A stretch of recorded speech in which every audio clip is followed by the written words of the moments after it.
নমস্কার বন্ধুরা, বাঙালি রান্নাবান্না চ্যানেলের নতুন ভিডিওতে সবাইকে স্বাগত। শীতের শুরুতে আজ আমি বানিয়ে দেখাবো সহজ পদ্ধতিতে চুষি পিঠা। এই চুষি পিঠা খেতে খুবই সুন্দর লাগে।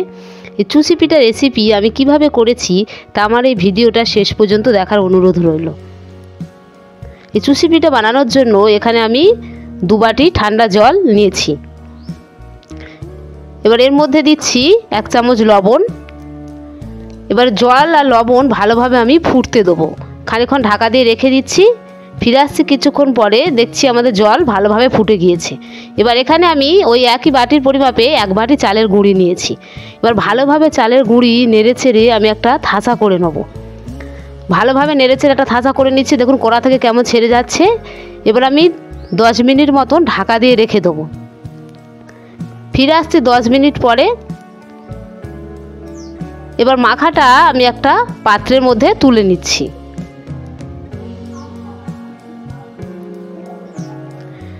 এবার ভালোভাবে মাখাটাকে আমি থেসে নেব। অল্প অল্প চালের গুঁড়ি ওপরে ছড়িয়ে ভালোভাবে মাখা আমি করে নেব। চটকে চটকে ভালোভাবে মাখা করে নিতে হবে। ভালোভাবে মাখা করে নিলে চুষি পিঠেটা ভালো হবে। দেখুন আমি কেমন একটা মাখা করে নিয়েছি। এবার খানিকটা মাখা আমি এখান থেকে তুলে নিলাম। এবার বাদবাকি মাখাটা একটা বাটির মধ্যে তুলে আমি ভিজে কাপড় দিয়ে ঢাকা দিয়ে রেখে দেবো। বাইরে খোলা হাওয়ায় থাকলে শক্ত হয়ে যাবে, তাই আমি ভিজে সুতির কাপড় দিয়ে এইভাবে ঢাকা দিয়ে রেখে দিচ্ছি। এবার যে মাখাটা নিয়েছি হাতে চাপ দিয়ে একটা রোল করে নিয়েছি। এবার ছোট্ট ছোট্ট গুলি করে এখান থেকে কেটে নেব। ছোট ছোট গুলি করে কেমনভাবে কেটে নিচ্ছি দেখুন। এইভাবে প্রত্যেকটা আমি কেটে নেব। যদি আমার এই রেসিপিটা ভালো লেগে থাকে তাহলে একটা সাবস্ক্রাইব, লাইক, কমেন্ট করবেন। আবার খানিকটা মাখা আমি এখান থেকে নিয়ে নিলাম। আবার ভিজে কাপড় দিয়ে চাপা দিয়ে দিচ্ছি। প্রত্যেকটা গুলি আমি এইভাবে বানিয়ে নিচ্ছি। এবার এখানে একটা স্টিলের থালা নিয়েছি, ওপরে খানিকটা চালের গুঁড়ি ছড়িয়ে দিচ্ছি। এবার একটা করে গুলি নিয়ে হাতের তালু দিয়ে চাপ দিয়ে দেখুন আমি কিভাবে করে নিচ্ছি। খুবই সহজ, বানাতে একদম অসুবিধা হবে না। কিভাবে বানিয়ে নিচ্ছি দেখুন।